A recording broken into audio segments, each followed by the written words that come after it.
నమస్తే. నేను జర్నలిస్ట్ శ్రీనివాస్. ఈరోజు న్యూస్ అనాలిసిస్లో ముందుగా ప్రజాశక్తి పేపర్లో వచ్చిన వార్తలు చూద్దాం. నిన్న ముఖ్యమంత్రి చంద్రబాబు నాయుడు గారు అసెంబ్లీ సాక్షిగా సెకీ ఒప్పందం పైన విద్యుత్ రంగం పైన మాట్లాడారు. దాంట్లో ఒక స్టేట్మెంట్ ఇచ్చారు క్లియర్గా. సెకీ ఒప్పందాన్ని రద్దు చేయం, ఆల్రెడీ సంతకాలు పెట్టినాం కాబట్టి మేము రద్దు చేసే ప్రసక్తి లేదని కుండ బద్దలు కొట్టి చెప్పారు.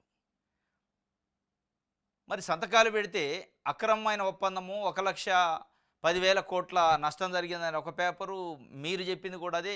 ఆంధ్రజ్యోతి, ఈనాడు, టీవీ5, ఏబిఎన్ ఛానళ్లలో, తెలుగుదేశం పార్టీ సోషల్ మీడియాలో స్వయాన ముఖ్యమంత్రిగా ఉన్న మీరు లక్షల కోట్ల రూపాయల నష్టం వచ్చింది జగన్మోహన్ రెడ్డి చేసుకున్న సెకీ ఒప్పందం వల్ల అని చెప్తారు.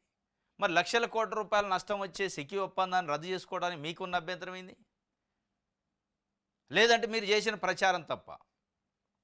1,750 కోట్ల రూపాయలు లంచం ఇచ్చి ఆదాని కంపెనీలు సెకీ కలిసి ఇక్కడ జగన్మోహన్ రెడ్డితో ఒప్పందం చేసుకుని జగన్మోహన్ రెడ్డి 1,750 కోట్లు తీసుకుండు అని చెప్తారు, ప్రచారం చేస్తారు.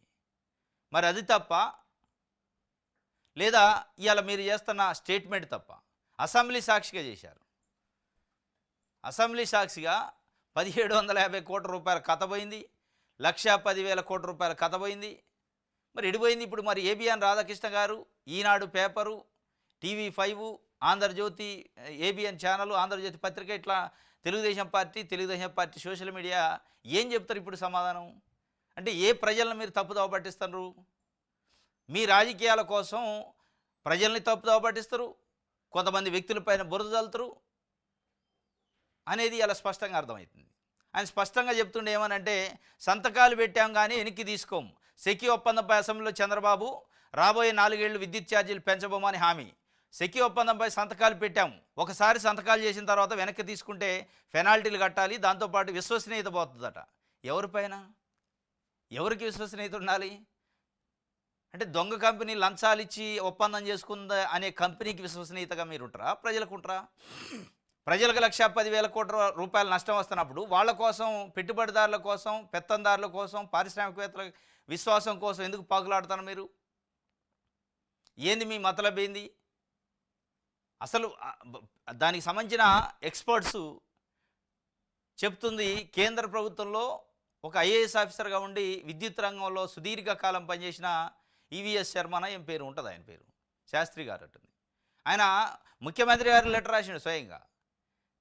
₹1 పెనాల్టీ లేకుండా సెకీ ఒప్పందాన్ని రద్దు చేసుకునే అవకాశం ఉంది, 1,750 కోట్ల రూపాయలు లంచం ఇచ్చాడు కాబట్టి, లంచం అనే ప్రస్తావన ఉంది కాబట్టి ఉట్టినే ఈ నిబంధనలను వర్తించవని చెప్పిండు. ఇవాళ మీరేం చెప్తున్నారు? లేదు సంతకం పెట్టినాం కాబట్టి పెనాల్టీలు పడతాయి, మనకి విశ్వసనీయత పడ్డండి. సంతకం పెడితే పెనాల్టీలు పడతాయి అంటే దాని అర్థం ఆడేమీ లంచాలు జరగలే, 1,750 కోట్ల రూపాయలు బోగస్సు మీ ప్రచారం అనేది స్పష్టంగా అర్థమైందిగా. ఎస్, ఇంకోటి, సంతకాలు పెట్టినాం కాబట్టి మేము వెనక్కి తీసుకోం, విశ్వసనీయత పోద్ది.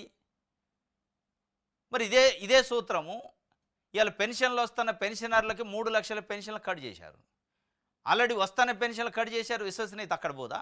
అంటే పేద ప్రజలకు ఇచ్చే ఒక 2,000, 3,000 కార్డు అయితే ఇమీడియట్లీ యాక్షన్ తీసుకోవాలి, ఎంక్వైరీ చేయాలి, స్క్రూటినీ చేయాలి, రద్దు చేయాలి పెన్షన్ని. మరి ఇక్కడ రద్దు చేయొద్దు, లక్షల కోట్ల నష్టం వచ్చే దాంట్లో రద్దు చేయొద్దు. ఇదేమి న్యాయం? అంటే ప్రజలకి రెక్కాడితే డొక్కాడిన ప్రజలు, వికలాంగులు, వితంతువులు, వృద్ధులు పెన్షన్ తీసుకునే దాంట్లో ప్రభుత్వ సొమ్ము, అది వాళ్ళు ప్రజలు కట్టిన సొమ్ము, పన్నులకు సంబంధించి వాళ్ళు తీసుకుంటే ఒక 1,000, 2,000 అవకతవకలు జరిగితే దాని మీద సీరియస్ యాక్షన్ ఉంటుంది, దాన్ని తొలగిస్తారు. మరి 5 సంతకాలు పెట్టినాయి, 5 సంవత్సరాల నుంచి ఇష్యూ చేస్తున్న పెన్షన్లే. మరి అక్కడ లేని విశ్వసనీయత ఇక్కడేం విశ్వసనీయత? అక్కడ లేని సంతకాలు ఇక్కడేం సంతకాలు? ఇంకోటి, 2,60,000 మంది గ్రామ వాలంటీర్లని జగన్మోహన్ రెడ్డి పెట్టిండు 5,000 రూపాయలు నెలకిచ్చి. లేదు నేను వస్తే 10,000 ఇస్తా అంటివి, ఎన్నికల ప్రచారంలో చెబుతాయి, పెద్ద బహిరంగ సభల్లో చెబుతాయి. వాళ్ళని ఒక పెన్ను పొడుతుంది తీసేది. మరి అక్కడ లేదా విశ్వసనీయత? వాళ్ళు తీసుకోలేదు జీతం, వాళ్ళకి సంతకాలు పెట్టలేదా గడిచిన ప్రభుత్వం? ఏంది మతలబు? అంటే ప్రజలకి, పేదవాళ్ళకి ఏదైనా ఇవ్వాలన్నప్పుడు అన్ని అడ్డం వస్తాయి, ఇక్కడ సంతకాలు అడ్డం వస్తున్నాయి, అక్కడ సంతకాలు అడ్డం రావు, ఏది రాదు, అన్నీ తొలగించవచ్చు. అమరావతిలో 50,000 మందికి ఇచ్చిన ప్లాట్లు వెనక్కి తీసుకోవచ్చు, వైఎస్ఆర్సీపీ గవర్నమెంట్ అప్పుడు పేదలకు ఇచ్చిన ప్లాట్లు. సీ పోర్టులు ఇంకో దాని మీద అన్నింటి మీద రివ్యూ చేయొచ్చు, కానీ దీని మీద ఏం చేయలేరు. ఎక్కడో ఉన్న కదంబరి జత్వాన్ని పట్టుకొచ్చి 3 ఐపీఎస్ ఆఫీసర్లను సస్పెండ్ చేయొచ్చు. పోసాని కృష్ణమురళిని లోపటేయచ్చు. అనేక అంశాలు ఉన్నాయి. ఇట్లా మీరు ఇచ్చిన హామీలకు సంబంధించి చాలా సంతకాలు పెట్టారు. షూరిటీలు అన్నారు, సూపర్ సిక్స్లు, సూపర్ గ్యారంటీలు అన్నారు. మరి వాటిపైన కూడా సంతకాలే కదా, వాటిని ఎందుకు అమలు చేయట్లే? తల్లికి వందనం కానీ, రైతు భరోసా కానీ, మహిళలకు ఇస్తారని 1500 కానీ, మహిళలకు ఉచిత బస్సు ప్రయాణం కానీ, వీటన్నిటిపైన మాట ఎందుకు మాట్లాడుతున్నారు? ఇక్కడ లేని సంతకాలు ఆడడం ఇక్కడ ఎందుకు వచ్చింది అంటే, దీని వెనక ఎవరి విశ్వసనీయత కోసం? మీరు మోడీ, అమిత్ షా విశ్వసనీయత కోసం, ఆదాని, అంబానీ విశ్వసనీయత కోసం పనిచేస్తారు, కానీ ఆంధ్రప్రదేశ్లో ఉన్న 5 కోట్ల మంది ప్రజల విశ్వసనీయత కోసం పని చేయట్లేదా అనేది ఇలా ప్రజలు మాట్లాడుకుంటున్నారు. ఎస్, ఇప్పుడు ఇన్ని లక్షల కోట్ల రూపాయలు నష్టం వస్తుందన్నాక సంతకాలు అడ్డం రావు, ఏది రాదు, చేసేయండి, రద్దు, తప్పే ఉంది. లంచాలతో కూడిన ఒప్పందాన్ని రద్దు చేయట్లేదంటే మీరు ఆ లంచాలకు సపోర్ట్ చేస్తారా, లేదా లంచం లేదా? మీరు చేసిన తప్పుడు ప్రచారం ఇది. స్పష్టంగా పక్షపాతం కనపడుతుంది. మొత్తానికైతే ఆదానిని కాపాడే ప్రయత్నం చంద్రబాబు నాయుడు గారు చేస్తాడు. ఆదాని మీద ఈగవాలకుండా చేస్తాడు. నోరు జారిన ఏదో నేను అడ్డకత్తెరలు ఇరికిన పోక చెక్కలాగా ఆంధ్రజ్యోతి వాళ్ళని అత్యుత్సాహం చూపించి, ఏబిఎన్ ఆంధ్రజ్యోతి లేదంటే ఈనాడు ఇట్లా టీవీ5 అత్యుత్సాహం చూపించి అయిపోయింది రాష్ట్రం, జగన్మోహన్ రెడ్డి లంచం లంచం మేము చూసినాం, ఫోటోలు తీసినాం, వీడియోలు తీసినాం అన్నట్టు చెప్పారు. ఆ ఫోటోలు లేవు, వీడియోలు లేదు, అంత అబద్ధ ప్రచారం అని స్పష్టంగా ఇవాళ అర్థమే. ఏం చెప్పలేని పరిస్థితుల్లో అసెంబ్లీ సాక్షిగా లేదు అట్ట ప్రకటన మేము రద్దు చేయలేము, ఇంకోటి అతి చౌకైన ధరలకు మనకి వస్తుంది అని కూడా ప్రకటన చేసాడు. ₹2.49 వస్తుంది. విద్యుత్ సరఫరా ఛార్జీలు లేవు కాబట్టి లాభమే మనకి. మరి లాభమైన అగ్రిమెంట్ మీద ఇన్ని అబద్ధాలు ఎందుకు, విషయం ఎందుకు చెప్పారు? ప్రజలను తప్పుదావ పట్టించే దాంట్లో ఇట్లా చేయటం వల్ల ఏదైతే ఆ ప్రచారం, తప్పుడు ప్రచారం చేసిన పత్రికలు కానీ, టీవీ ఛానల్ కానీ, వ్యక్తులు కానీ, పార్టీలు విశ్వసనీయత దెబ్బతింటుంది. మీకు అక్కడ విశ్వసనీయత కాదు, ఇక్కడ ప్రజల్లో విశ్వసనీయత దెబ్బతినే అవకాశం ఉంది. రైట్, ఇది ప్రజాశక్తికి సంబంధించి. సాక్షి పేపర్ చూద్దాం. రాజ్యాంగ స్ఫూర్తికి విరుద్ధం కూటమి ప్రభుత్వ పాలనపై గవర్నర్ జస్టిస్ నజీర్కు వైఎస్ఆర్సీపీ ఫిర్యాదు చేసిందట. ప్రజాస్వామ్యాన్ని ముఖ్యమంత్రి అపహాస్యం చేస్తున్నారు. ఒక వర్గానికి మాత్రమే మేలు చేయాలని అనడం దారుణం. సమాజంలో వివక్ష పెంచేలా సీఎం చంద్రబాబు వ్యాఖ్యలు. తక్షణం జోక్యం చేసుకోవాలి. గవర్నర్కు వైఎస్ఆర్సీపీ విజ్ఞప్తి. రాష్ట్రంలో ప్రస్తుతం నెలకొన్న పరిణామాలపై గవర్నర్కు వినతి పత్రం అందజేసిన వైఎస్ఆర్సీపీ ప్రతినిధి బృందం నిన్న గవర్నర్ని కలిశారట. వైఎస్ఆర్సీపీ డెలిగేషన్ పోయి, ఇది రాజ్యాంగ స్ఫూర్తికి విరుద్ధంగా ఒక ముఖ్యమంత్రి రాజ్యాంగబద్ధ పదవిలో ఉండి వైఎస్ఆర్సీపీ నాయకులు, కార్యకర్తలకు ఎట్లాంటి సహకారం ఇవ్వద్దు, ప్రభుత్వం నుంచి కానీ, పార్టీ నుంచి కానీ, ప్రభుత్వం నుంచి స్పెషల్గా వాళ్ళకి ఏమి హెల్ప్ చేయొద్దు, సాయం చేయొద్దు, వాళ్ళని పట్టించుకోవద్దు, వాళ్ళని దగ్గరకే రానియొద్దు అనడం. అంటే దాని అర్థమైంది, ప్రభుత్వ అధికారులకి, ప్రభుత్వంలో ఉన్న ఎమ్మెల్యేలు, ఎంపీలకి, ఎమ్మెల్సీలకి, మంత్రులకి చెప్పినట్టు. అది అంటే ఈ ప్రభుత్వం అనేది అందరూ 5 కోట్ల మంది ఆంధ్రప్రదేశ్ ప్రజలకు సంబంధించిన ప్రభుత్వం, లేదా తెలుగుదేశం పార్టీ, లేదా బీజేపీ, జనసేన పార్టీ కార్యకర్తలకు ప్రభుత్వం. ఒక రాజ్యాంగబద్ధమైన పదవి ప్రమాణ స్వీకారం చేసేటప్పుడు భయం కానీ, పక్షపాతం కానీ, రాగద్వేషాలు కానీ లేకుండా నేను పరిపాలన చేస్తా అంటారు. ఇలా పక్షపాతం కనపడుతుంది, రాగద్వేషాలు కనపడుతున్నాయి. పక్షపాతం ఏంటంటే వాళ్ళు వైఎస్ఆర్సీపీ కాబట్టి పనిచేయద్దు. రాగద్వేషం ఏంటంటే నా పార్టీ, నా కులము, నా సామాజిక వర్గం, ఇది వచ్చింది. కాబట్టి తక్షణమే దానిపైన చర్య తీసుకోవాలని గవర్నర్కి వైఎస్ఆర్సీపీ డెలిగేషన్ చెప్పింది. వాస్తవం కూడా అది ఆయన 2-3 సార్లు ప్రకటన చేసిండు చంద్రబాబు నాయుడు గారు. వైఎస్ఆర్సీపీ వాళ్ళకి పాముకి పాలు పోసినట్టే దగ్గర రానియొద్దని. ఇది ఒక వార్త. అయితే ఇంకోటి, అధైర్యపడొద్దు, అండగా ఉంటా, నాయకులు, కార్యకర్తల మద్దతుదారులకు ధైర్యం చెప్పిన వైఎస్ జగన్. గురిజాల నియోజకవర్గం పిన్నెల్లిలో గ్రామ బహిష్కరణకు గురైన దళిత, బీసీ, మైనార్టీ కుటుంబాలకు అండగా ఉంటామని భరోసా. పార్టీ కార్యాలయంలో వైఎస్ జగన్ కలిసిన పల్నాడు గ్రామ ప్రజలు. పల్నాడు గురిజాల నియోజకవర్గం పిన్నెల్లి గ్రామంలో ఎంత దారుణం అంటే, మనం ఎక్కడనో పురాతన కాలంలో ఉన్నట్టుంది. ఎప్పుడైతే తెలుగుదేశం పార్టీ ప్రభుత్వం ఏర్పడదో అక్కడ వైఎస్ఆర్సీపీ కార్యకర్తలు, సానుభూతి పరిధులు ఉంటే ఊర్ల నుంచి ఎల్లగొట్టారట. ఊర్లే ఖాళీ అయినట. ఆ ఊర్లో ఎస్సీలు, ఎస్టీలు, మైనారిటీలు, బీసీలు స్పెషల్గా వాళ్ళనైతే ఎల్లగొట్టారు. ఒక్కొక్కళ్ళు 15 ఎకరాలు, 20 ఎకరాలు ఉన్న రైతులు కూడా ఇలా ఎక్కడనో సిటీలోకి వచ్చి అపార్ట్మెంట్లలో వాచ్మెన్లుగా పనిచేస్తున్నారట. మరి ఇది ఎక్కడ న్యాయము అంటే అంతే ఉంటుంది. చంద్రబాబు నాయుడు గారే ప్రకటిస్తున్నాక వైఎస్ఆర్సీపీ అనే పదం వినపడ్డ కార్యకర్త ఎవడున్నా సాయం చేయొద్దు, అవసరమైతే ఏం చేసినా పర్లేదు అన్నట్టు వాళ్ళకి లూజ్ ఇస్తున్నాక ఎందుకు ఉంచుతారు ఈ ఊళ్ళలో? పిన్నెల్లి అనే గ్రామంలో మొత్తం గ్రామం నుంచి బహిష్కరించారట వైఎస్ఆర్సీపీ సానుభూతి పరులని. వాళ్ళు ఇవాళ ఒక్కొక్క రైతు 20 ఎకరాలు 15 ఎకరాలు 30 ఎకరాలు ఉన్న రైతు కూడా రోడ్లంట తిరిగే పరిస్థితి వచ్చింది. ఇక ఇంకొక దారుణమైన బాధ ఏంటంటే, ఇంకో దారుణమైన విషయం ఏంటంటే, అక్కడ ఒక వైఎస్ఆర్సీపీ సానుభూతి పడు ముస్లిం సోదరుడు చనిపోయిండట. ఇది వీళ్ళు వెళ్ళకూడదు, బహిష్కరించిన తర్వాత బహిష్కరణ ఏడో బతుకుతుండు. ఆ బతికే క్రమంలో అక్కడ చనిపోయిండు. సొంత గ్రామానికి తెచ్చి అంత్యక్రియలు చేయాలని ప్రయత్నం చేస్తే కనీసం డెడ్ బాడీని కూడా అక్కడ రానిలేదట. డెడ్ బాడీని కూడా ఊర్లోకి ఎంటర్ కానీలేదు. ఈ కక్ష లేని ప్రభుత్వాన్ని, మాది విజన్ ఉన్న ప్రభుత్వాన్ని, విలువలతో కూడిన ప్రభుత్వాన్ని చెప్పుకునే ప్రభుత్వ యంత్రాంగం కనీసం చనిపోయిన శవానికి కూడా గౌరవం ఇవ్వలేని పరిస్థితి ఉంటే, చనిపోయిన శవము చనిపోయేటప్పుడు వాళ్ళ ఆఖరి కోరిక ఎందుకు సొంత గ్రామంలో అంత్యక్రియలు జరగాలని, దాన్ని కూడా నెరవేర్చలేదట. తెసిపోయి అక్కడ గుంటూరులో చేశారట. ఇది దానికి సంబంధించి వాళ్ళకి ధైర్యం చెప్తుంటే, అధైర్యపడొద్దు, అండగా ఉంటాం అని చెప్పి కార్యకర్తలకు నాయకులకి చెప్పిండు. సరే, మీరు ఎంత చెప్పినా వాళ్ళ పాపం చాలా ఇబ్బందులు పడే పరిస్థితి అవుతుంది. ఉన్న ఊరు, కన్న తల్లిదండ్రులని, ఉన్న ఇల్లుని, పొలాలని అన్నీ వదిలిపెట్టిపోవడం అంటే అంత మామూలు విషయం కాదు. ఈ మనాదితోనే చాలామంది రోగాలు బారిన పడి చనిపోయే పరిస్థితి కూడా ఉంది. ఇది మరి ఎప్పటి వరకు ఉంటుంది ఇది అనేది చూడాలి. ఇది ఒక వార్త అయితే. సెకీ ఒప్పందం రద్దు కుదరదు, ఎట్టకేలకు శాసనసభలో సీఎం చంద్రబాబు ఒప్పుకోలు. ఇన్నాళ్లు గత ప్రభుత్వం వైఎస్ జగన్పై దుష్ప్రచారం. ఇది అత్యంత చౌక ఒప్పందం అని నిపుణుల ప్రశంసలు. విద్యుత్ నియంత్రణ మండలి సబబేనని పేర్కొంది. దీంతో ఒప్పందం కొనసాగిస్తామని సామాజిక ఆర్థిక సర్వేలో సర్కారు వెల్లడి. తప్పనిసరి పరిస్థితుల్లో ఇప్పుడు అసెంబ్లీ వేదికగా సీఎం స్పష్టీకరణ.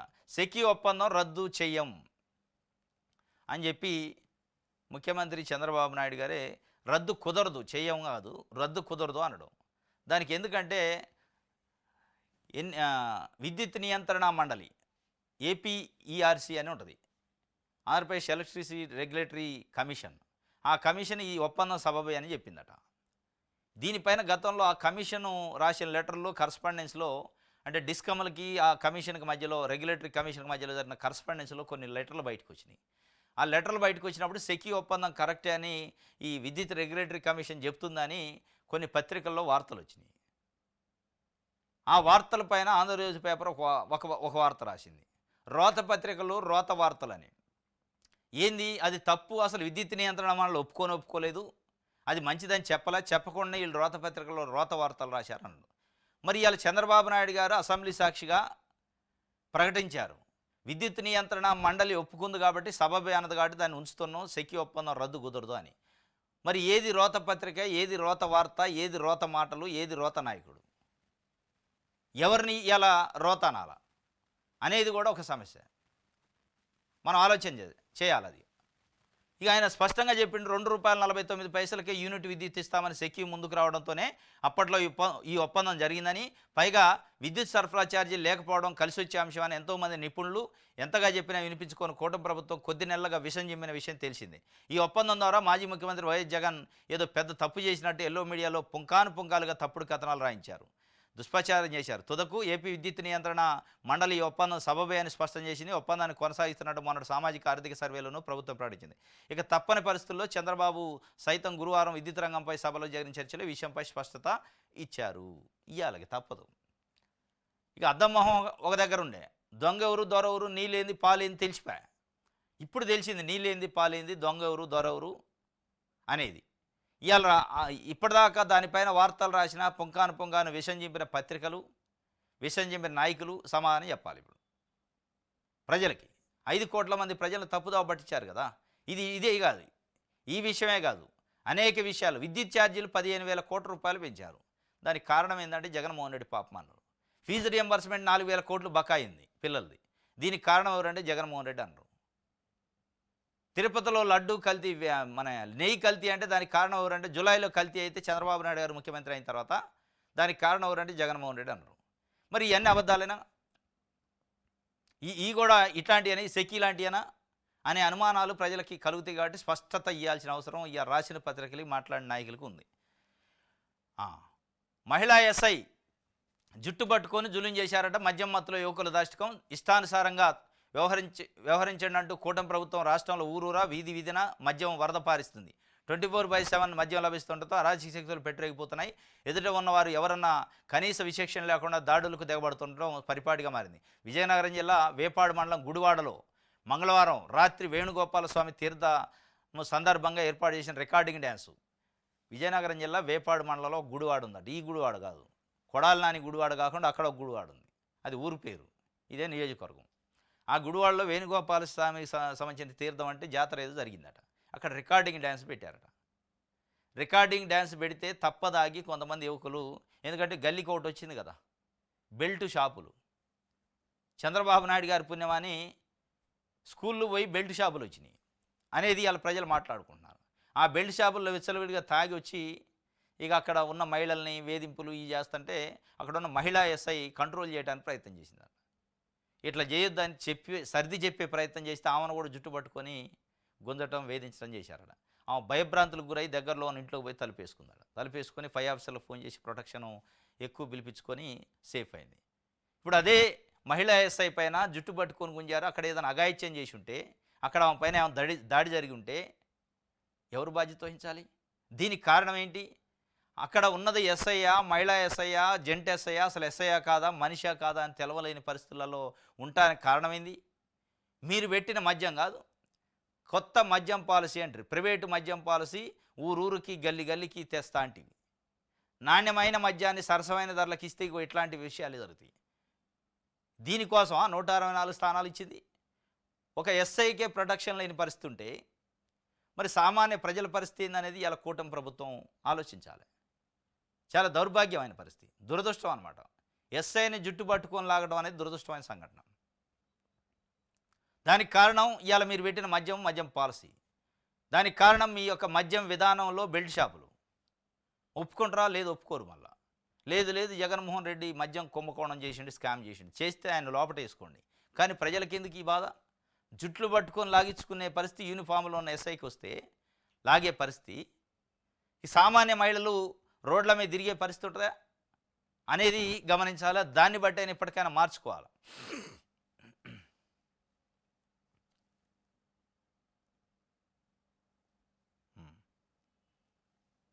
రైట్.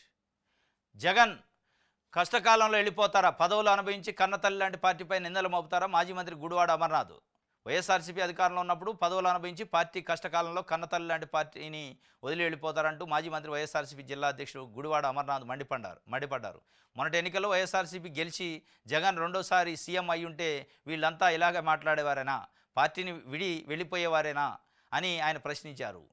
ಎಲ್ಲರೂ ఏ రాజకీయ పార్టీ అయినా ప్రభుత్వ అధికారంలోకి వచ్చి ఎందుకు పోతారు? అది వైఎస్ఆర్సీపీ కాదు, ఏ పార్టీ వచ్చినా పోరు. ఇక సహజంగా ఇక బయటికి పోయిన తర్వాత రకరకాల కామెంట్ చేస్తూనే ఉంటారు. అంటే విజయసాయి రెడ్డి కామెంట్ల పైన ఆయన చెప్తుండు. రైట్. వెరిఫికేషన్ పేరిట లక్షలాది పెన్షన్ల తొలగింపు, శాసనమండలిలో ప్రభుత్వంపై వైఎస్ఆర్సీపీ మండిపాటు. ఆడబిడ్డ నిధి అంతేనా అని చెప్పి వరుదు కళ్యాణి నిన్న ఎమ్మెల్సీ అడిగారు టీ కల్పలతాట. గత ఏడాది జూన్ నాటికి రాష్ట్రంలో పెన్షన్ లబ్ధిదారులు 65,18,000 ఉంటే ఈ ఏడాది ఫిబ్రవరికి 63,59,000కు తగ్గిన వైనం. ఏకంగా 1,55,000 పెన్షన్లపై వేటు. కూటమికి ఓటు వేయలేదని తొలగిస్తున్న దుస్థితి. 10 నెలల్లో కొత్తగా ఒక పెన్షన్ కూడా ఇవ్వని ప్రభుత్వం. ఆడబిడ్డ నిధి ఎప్పటి నుంచి ఇస్తారని నిలదీత. నిన్న మండలిలో చర్చ జరిగింది. 1,58,000 పెన్షన్లు తొలగిస్తారు. సెకీ ఒప్పందానికి అయితేనే సంతకాలు అడ్డం అవుతాయి. పెన్షన్లు తొలగించడానికి, గ్రామ వాలంటీర్లు తొలగించడానికి, లక్షల మంది పేదల పొట్టపైన కొట్టడానికి సంతకాలు అడ్డం రావు. దీనికి కారణం వెరిఫికేషన్, అనర్హులు అని చెప్తున్నారు. ఎట్టెట్ట అనర్హులు వీళ్ళు? వైఎస్ఆర్సీపీకి ఓటేశారని కొంతమంది తొలగించారట. అంటే ముఖ్యమంత్రి చంద్రబాబు నాయుడు గారే చెప్తుండు కదా, వైఎస్ఆర్సీపీ కార్యకర్తలు సానుభూతి పరులు వస్తే వాళ్ళకి పాముకు పాలు పోసినట్టే, వాళ్ళ దగ్గరకే రానియొద్దు అంటుండు. ఇక ఆ ఆదేశాలను ఇండైరెక్ట్గా ఏదో ఒక రూపంలో వాళ్ళకు వచ్చే పెన్షన్లో, వాళ్ళకు వచ్చే ఇళ్ళు, వాళ్ళకు వచ్చే లబ్ధి ఏదన్నా ఉంటే దాంట్లో కట్ చేస్తారు. ఇక తప్పేముంది? ముఖ్యమంత్రి ఆదేశాలు అట్టున్నాయి కాబట్టి అధికారులు చేస్తున్నారు. ఇందులో అధికారులు తప్పు కాదు, ప్రభుత్వం పాలసీ తప్పు, ముఖ్యమంత్రి యాటిట్యూడ్ తప్పు. ఇది స్పష్టంగా ఆయన ఆదేశాలు పాటిస్తున్నారు. వాళ్ళు ఆయన చెప్పగానే చెప్పిండు, 2 సార్లు చెప్పిండు. ఇప్పటికీ వైఎస్ఆర్సీపీ సానుభూతి పరులు కార్యకర్తలు అని ఉంటే వాళ్ళ దగ్గర రానియొద్దు, పాముకు పాలు పోసినట్టే, అంటే తొలగించండి వాళ్ళకు వచ్చిన స్కీములని. దాని అర్థం అదే కదా, అదే చేస్తాను. లక్షలాది పెన్షన్లు తొలగిస్తారట. పోయిన ఏడాది జూన్లో 65,18,000 ఉంటే ఇప్పుడు 63,59,000కి వచ్చిందట. 1,58,000 ఇప్పటికే తొలగించారట. ఇంకా ఎంత ఉంటుందో తెలియదు, మనకి తర్వాత తెలుస్తుంది.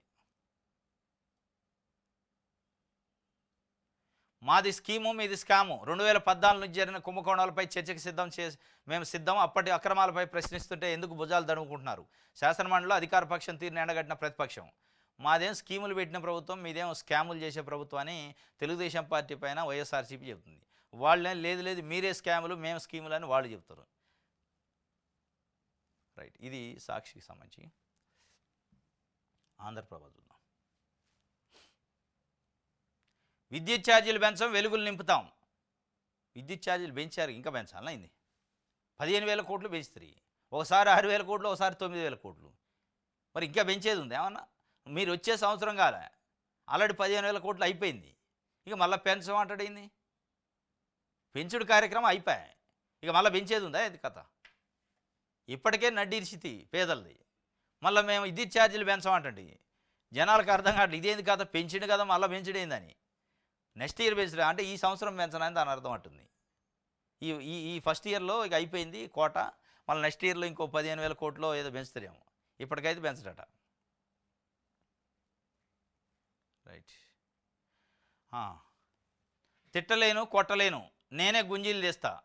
ఓ హెడ్ మాస్టర్ ఆవేదన. విద్యార్థులకు కనువింపు, ఇంటి దగ్గర క్రమశిక్షణ నేర్పడానికి తల్లిదండ్రులకు ఓ సందేశం ఇచ్చిండట. పాపం ఈయన క్రమశిక్షణ నేర్పలేని పాఠాలు, తల్లిదండ్రుల గారాబంతో చిక్కులు, విద్యార్థుల్లో గురువులపై తగ్గుతున్న గౌరవం, చదువు చెప్పాలంటే అవస్థలు. విజయనగరం జిల్లాలో పిల్లల మాట వినడం లేదని గుంజీలు తీసిండట హెడ్ మాస్టర్. పాపం విజయనగరం జిల్లాలో జరిగింది నిన్న.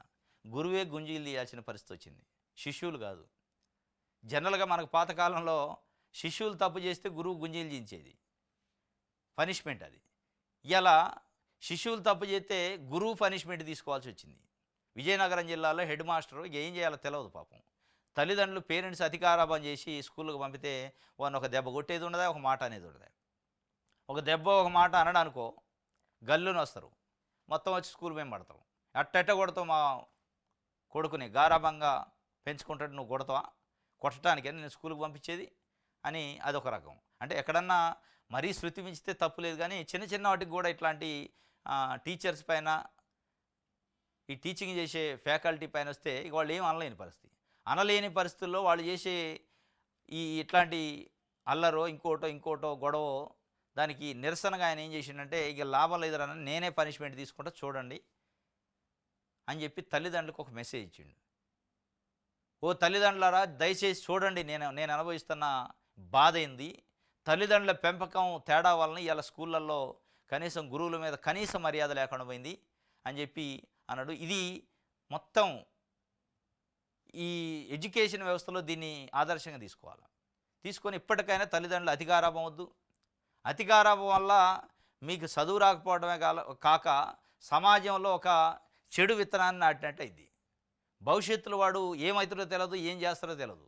ఈ గారాబాన్ని సమాజం మీద కూడా చూపిస్తాడు. వాడు అనుకున్నది దక్కకపోతే, వాడు అనుకున్నది రాకపోతే ఏది చేయడానికైనా సిద్ధంగా ఉంటాడు, చంపడానికైనా చావటానికైనా. ఇది మనం చిన్నప్పటి నుంచి ప్రజలకి తరగతి గదుల్లో నేర్పాల్సింది, ఇంట్లో నేర్పాల్సింది. కానీ దురదృష్టవశాత్తు ఇవాళ తరగతి గదుల్లో నేర్పే పరిస్థితి లేదు, పేరెంట్స్ కాడ కూడా నేర్పే పరిస్థితి లేదు. అతి గారాభం అయింది. దానికి నిరసనగా విజయనగరం జిల్లా హెచ్ఎం మాట పాపం ఆయన గుంజీలు తీస్తాను, పక్కన ఉన్న పిల్లలు చూస్తాను, గురువే గుంజీలు తీసిండు అన్నట్టు అయింది పరిస్థితి. ఆంధ్రజ్యోతి చూద్దాం. జయకేతనం అట జనసేన పార్టీకి సంబంధించిన ప్లేనరీ ఉంది. సాహసించాం, సంభ్రమించే విజయం సాధించాం, రండి పొంగే కెరటాల్లో ఉత్సవం చేసుకుందామని పిఠాపురం మధ్యాహ్నం 3 గంటల గట ఈ జనసేనకు సంబంధించి ప్లేనరీ. తాడేపల్లి కళ్ళు అట, తాడేపల్లికి సంబంధించిన కళ్ళు, ఎప్పటికప్పుడు చేరుతున్న మద్యం లెక్కలు. బేవరేజెస్లో నేటికి సజ్జలు పెట్టిన కంపెనీ సర్వీస్ ప్రొవైడర్గా కొనసాగుతున్న వివక్ష. అక్కడి నుంచి వైసీపీ నేతలకు సమాచారం. ఆంధ్రజ్యోతి పేపరు చంద్రబాబు నాయుడు గారిని మరీ చేతగాని ప్రభుత్వం కింద చెప్తుంది. బేవరేజెస్ కంపెనీలట అక్కడి నుంచి, అంటే చంద్రబాబు నాయుడు గారి ప్రభుత్వంలో జరిగే వ్యవహారాలు ఎప్పటికప్పుడు సజ్జల రామకృష్ణారెడ్డికి చేరుతున్నాయట. అంటే ఇప్పుడు అసమర్థత ఎవరిది? నిజంగా జాగ్రత్తనే లేదు తెలవదు గానీ ఈయన అట్ట రాసిండు. వాళ్ళని అలర్ట్ చేయడానికి రాసిండు వాస్తవంగా. కానీ అది ఒక రకంగా ప్రభుత్వం చేతగానితనం, ప్రభుత్వం యొక్క అసమర్థత అనేది గమనించలే ఆయన. ఈ భజన చేసే దాంట్లో ఓవర్ భజన అయిందిది. ఎప్పటికప్పుడు అక్కడి నుంచి వైసీపీ నేతల సమాచారం డిస్టిలరీ నుంచి డిపోల దాకా అంతా తాడేపల్లికి. మిగులు మద్యం లెక్కల్లోనూ విశిష్ట మాయం, ఏరి కోరి తెచ్చిపెట్టిన సలహాదారు సజ్జల.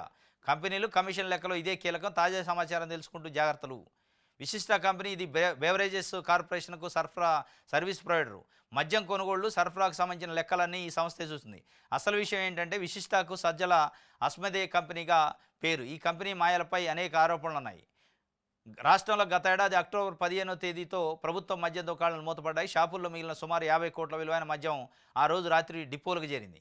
అక్కడి నుంచి ఎంత మద్యం వచ్చిందనే లెక్క ఇప్పటికీ తేలలేదు. విశిష్ట మాయలో ఇది ఒకటని చెబుతున్నారు. విచిత్రం ఏంటంటే ఇప్పటికీ అదే సంస్థ బెవరేజ్లో పాగా వేసింది. ఈ బాధ అంత ఎందుకు? ఇప్పుడు ఆ కంపెనీని తొలగించాలని చెప్పండి, అయిపోయాయి. దీనికోసం సజ్జల రామకృష్ణాడికి సమాచారం అందుతుంది, లేకపోతే తాడేపల్లి కళ్ళు నిఘా ఇవన్నీ ఎందుకు? ఆయన ఎందుకు తగ్గిస్తారు చంద్రబాబు నాయుడు గారి స్థాయిని, చంద్రబాబు నాయుడు గారి పరిపాలనని?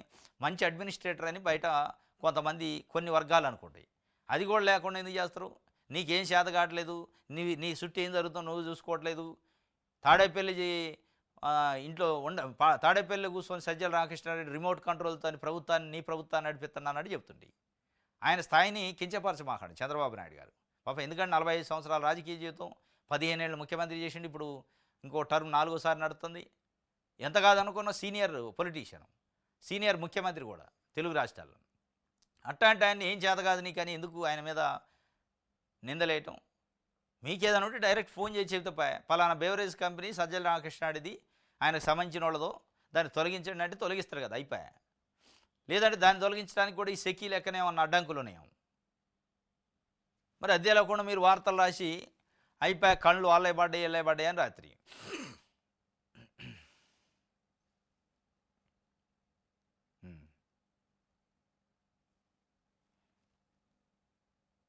7 సెకండ్లో గుండె గుట్టు కనిపెట్టొచ్చట.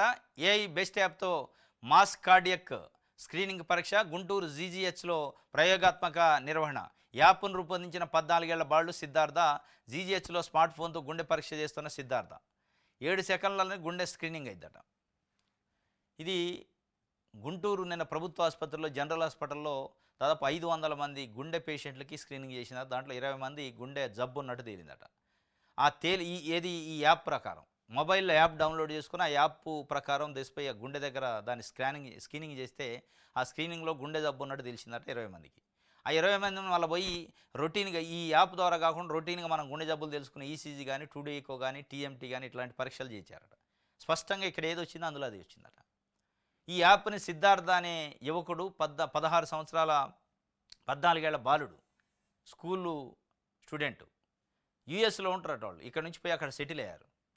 యూఎస్లో ఉండే బాలుడు అక్కడ చదువుకుంటూ దీన్ని క్రియేట్ చేసినట్టు. అక్కడ ఆ యూఎస్లోనే కూడా కొన్ని హాస్పిటల్లో టెస్ట్ చేశారట.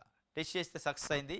దాని గురించి మన భారతదేశంలో కూడా ఎందుకు పుట్టిన గడ్డ కాబట్టి ఇక్కడ కూడా చేయాలని ఒక ప్రయత్నం చేసి పెమ్మసాని చంద్రశేఖరు కేంద్ర మంత్రి యూఎస్ ఏదో పని మీద పోయినప్పుడు అక్కడ కలిశారట ఆయన.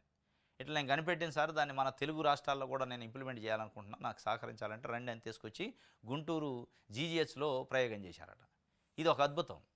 ఎందుకంటే ఇవాళ గుండె జబ్బుల పేరుతోని లక్షల రూపాయలు వసూలు చేస్తున్న ప్రైవేట్ ఆసుపత్రులు.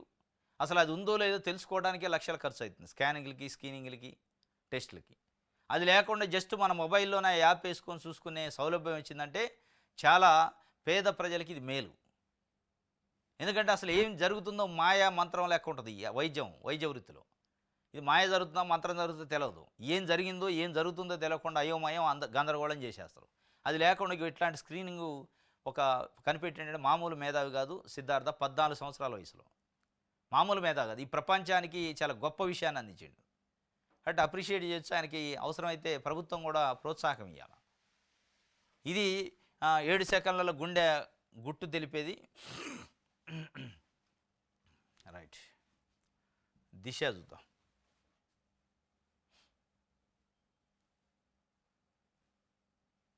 ఇది ఓపెన్ కాదు.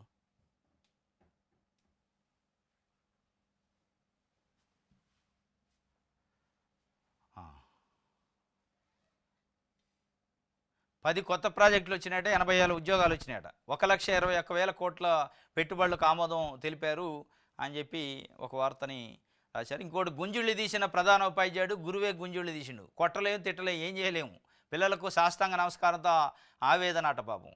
గుంజీలు తీయడంతో పాటు సాష్టాంగ నమస్కారం చేసిండు పిల్లలకి. ఇప్పటికైనా పేరెంట్స్ జ్ఞానోదయం కావాలా, ఏంది ఈ పరిస్థితి, ఎడిదేసిపోతున్న పిల్లలు అనేది.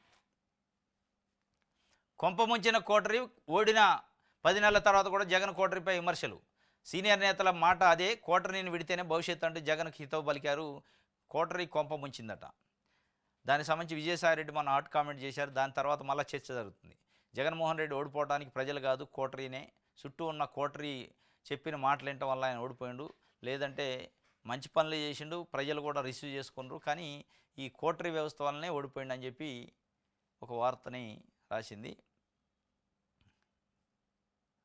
రైట్, ఈనాడు చూద్దాం.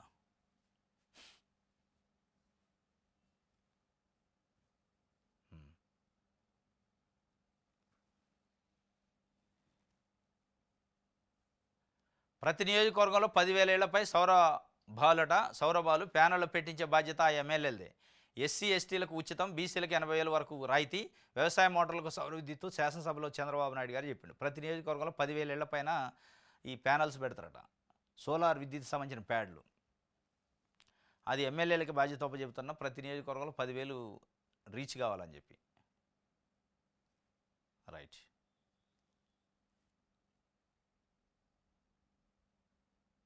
బంగారం తుప్పు పట్టేస్తుంది, మా నగలు మాకు ఇచ్చేయండి, కోర్టును కోరిన గాలి జనార్దన్ రెడ్డి, కుదరదన్న తెలంగాణ హైకోర్టు. ఓఎంసీ ఓబులాపురం కేసులో భాగంగా తమ ఇంటి నుంచి స్వాధీనం చేసుకున్న 53 కిలోల బంగారం అట తుప్పు పట్టిపోతుంది, దాన్ని సీజ్ చేశారు, నాకు ఇయ్యండి అన్నాడట. గనులు గజని గాలి జనార్దన్ రెడ్డి ఆందోళన వ్యక్తం చేశారు. ఆ నగలతో పాటు తమ వద్ద సీజ్ చేసిన నగదు 5 కోట్ల విలువైన బాండ్లను విడుదల చేయాలంటే గాలి జనార్దన్ రెడ్డి, ఆయన కుమార్తె జి బ్రాహ్మణి కుమారుడు జి కిరీటి రెడ్డి పిటిషన్లు దాఖలు చేయగా తెలంగాణ హైకోర్టు కొట్టేసింది. బంగారు నగలు తుప్పు పట్టిపోతాయని, విలువ తగ్గుతుందన్న గాలి అభ్యర్థన తిరస్కరించింది. ఓఎంసీ కేసు విచారణ పూర్తయ్యాకే వాటిపై హక్కులు తేల్చుకోవాలని స్పష్టం చేసింది. అక్రమ మైనింగ్ ద్వారా 884 కోట్ల రూపాయల ప్రజాధనం కొల్లగొట్టారని సిబిఐ కేసు నమోదు చేసి నేరపూరిత సొమ్ముతో కొన్న నగలపై ఈడీ కూడా హక్కులను కోరుతుంది అని, అందువల్ల ఈ దశలో సీజ్ చేసిన వాటిని అప్పగించాలని ఉత్తర్వులు ఇవ్వలేమని ఓఎంసీ కేసు విచారణ పూర్తయ్యాకనే అది. ఓబులాపురం గన్ల కేసు విచారణ పూర్తి కాలేదు. ఆ గన్ల కేసులోనే అక్రమంగా 884 కోట్ల అక్రమ మైనింగ్ ద్వారా సంపాదించి వాటితోనే ఆ 53 కిలోల బంగారము, దాదాపు 5 కోట్ల విలువైన బాండులు, నగదు ఇవన్నీ సీజ్ చేసింది సిబిఐ. అక్రమ సంపాదన కాబట్టి మాకే చెందుతుందని సిబిఐ చెప్తుంది. లేదు నాకు రిలీజ్ చేసి ఆర్డర్ ఇవ్వండి అని హైకోర్టు కేస్తే హైకోర్టు తోసిపించింది, డిస్మిస్ చేసింది. వాస్తవం కూడా, ఎందుకంటే కేసు తేలలేదు కదా, కేసు తేలి అక్రమం కాదు అది సక్రమం అని తేలితేనే ఇది నీకు ఇస్తారు. కేసు తేలతలకి వాటిపైన తుప్పు పడుతుందట బంగారం. తుప్పు పట్టి అంత బంగారాలు కొనుక్కొని తినడానికి తినలేని జనం ఉంటే వాళ్ళకి ఒక పట్టెడు అన్నం పెట్టి దిక్కు లేదు, కానీ తుప్పు పట్టే అంత బంగారం కొనుక్కొని దగ్గర పెట్టుకుంటారు ఒక్కోడు. ఎలా ఉన్నారు నాగం, ఫైర్ బ్రాండ్ మీరు, ఆరోగ్యం ఎలా ఉంది? జనార్దన్ రెడ్డిని ఆప్యాయంగా పలకరించి సీఎం చంద్రబాబు. తెలంగాణకు సంబంధించిన తెలుగుదేశం పార్టీలో గతంలో ఉన్న సీనియర్ నాయకుడు నాగం జనార్దన్ రెడ్డి నాగర్ కర్నూలు నుంచి ఎమ్మెల్యేగా ఉండు, మంత్రిగా ఉండు, సీనియర్ నాయకుడు, పొలిట్ బ్యూరో మెంబర్కి కూడా పనిచేసాడు. ఆయన నిన్న విజయవాడ పోయింది, ఒక కోర్టు వాయిదా ఉండి. ఇదే ఓబులాపురం కేసుకు సంబంధించి తెలుగుదేశం పార్టీ నాయకుల పైన అప్పట్లో ధర్నా చేస్తే కేసు అయింది. ఆ కేసు నిన్న కొట్టుడు పోయింది. ఆ కేసుకి అటెండెన్స్కి పోయి అక్కడ నుంచి చంద్రబాబు నాయుడు గారు కలిసితే ఆప్యాయంగా పలకరించినట. ఎలా ఉన్నారు, ఆరోగ్యం ఎట్లుంది, మీరు ఫైర్ బ్రాండు. అప్పట్లో తెలుగుదేశం పార్టీ ఏ పిలిపించినా చాలా సురుగ్గా ర్యాష్గా పాల్గొనేది అని చెప్పి కొన్ని ఆయన యోగక్షేమాలు తెలుసుకున్నట.